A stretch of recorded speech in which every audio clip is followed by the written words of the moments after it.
Hey friends, it's Elizabeth Morse. I am here today in my kitchen coming to you with a recipe for pumpkin bread. Kids love it, grown-ups love it, and it's really hard to beat. Definitely the season as we move into fall. I have actually some pumpkins in my garden. I've got this little guy here, this pie pumpkin, and it's kind of the first. I have a bunch of big pumpkins that aren't quite ready yet.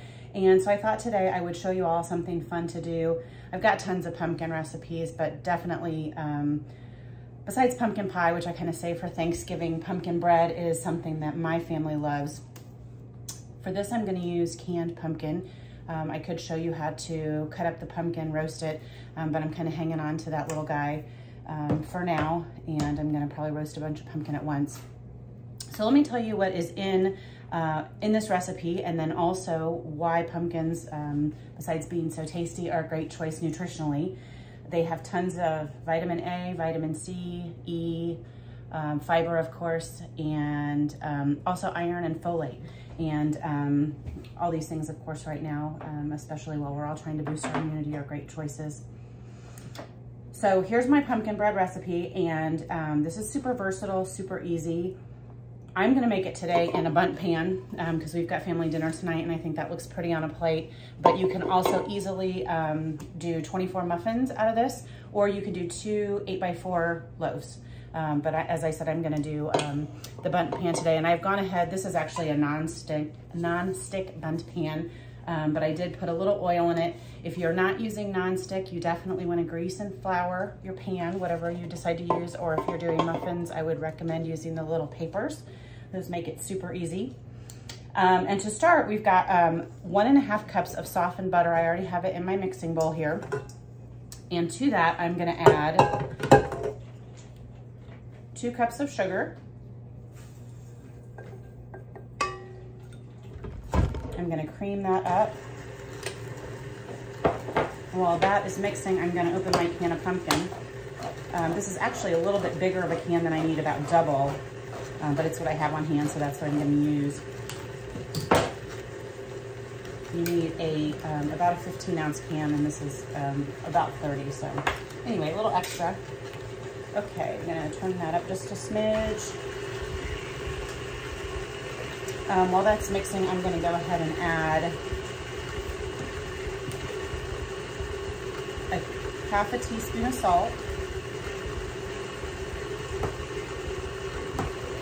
I'm gonna add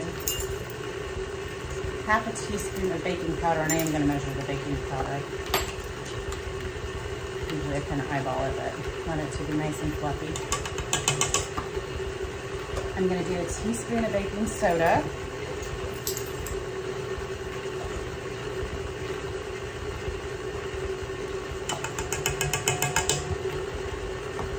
And then I'm gonna do a teaspoon each of 3 spices. I'm gonna do ground cinnamon, ground cloves, and ground nutmeg.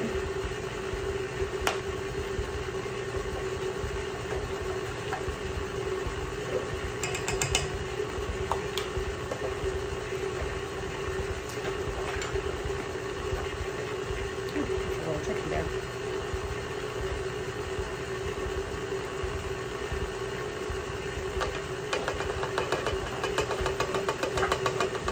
Yummy already. Okay, got all those yummy fall spices in it.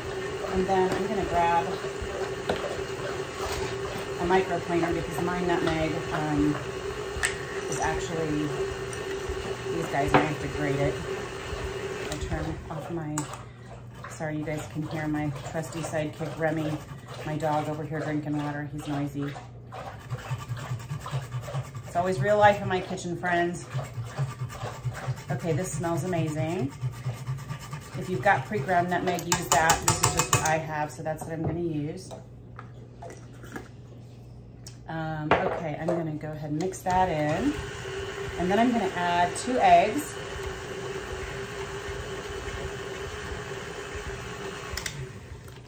Okay, I'm gonna just crack these right in here. Before I actually started filming, I preheated my oven to 325.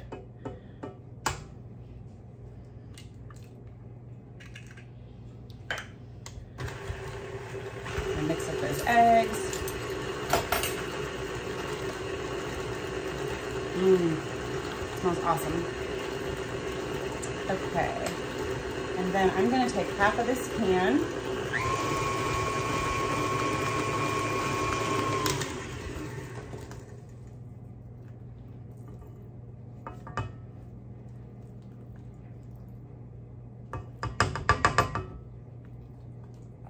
You could measure it. It's pretty easy. There are lines inside the can, so I can kind of tell where I need to be. I'm making a mess there. And I've got about half a can left. And just a little tip, it's kind of fun if you've got little guys that love macaroni and cheese. You can add a few tablespoonfuls to your macaroni and cheese. It's the same color, and it gives them a bunch of extra nutrients, and they don't even know it's in there. Just a little trick to get some more veggies into your kiddos' diet. Okay, that's mixing up. And then I'm gonna take 2 cups of all-purpose flour, and I'm gonna slowly sprinkle some of that in. I'm gonna do about half. Turn this guy on.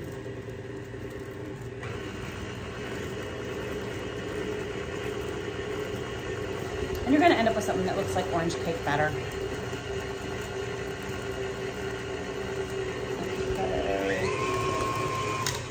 Smells so good. It actually smells an awful lot like pumpkin pie. One other fun thing to do with this recipe, and I'm not going to do it today because I'm kind of feeding a crowd tonight and everybody has different tastes, but you know what your family likes, and something fun is to throw in a handful of chocolate chips and or nuts if you like those. Pepitas, you know, the roasted pumpkin seeds, those are a good choice for a little crunch in there, or even a little shredded coconut would be fun. Okay, so this is pretty well combined, and I'm going to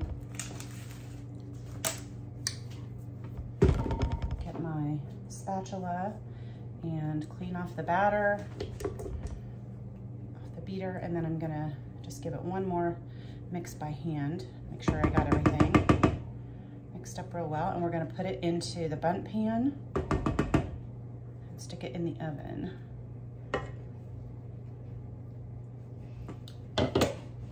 Okay.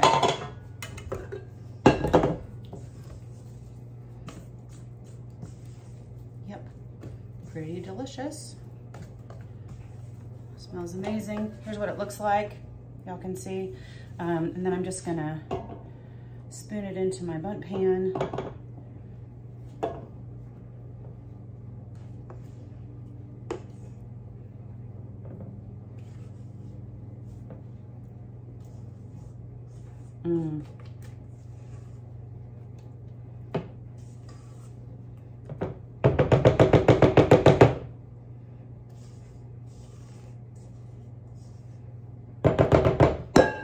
Okay, smooth it out a little.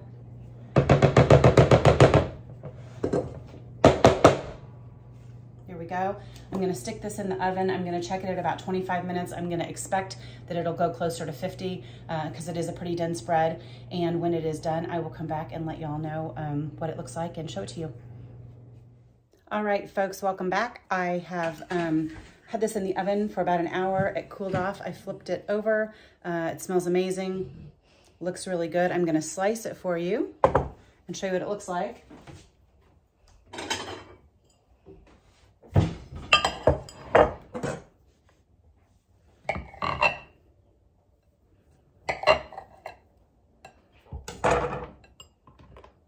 Oh, yummy. Looks great. Okay, so here we go. Pumpkin bread, vitamin A, vitamin C, vitamin E, folate, and iron.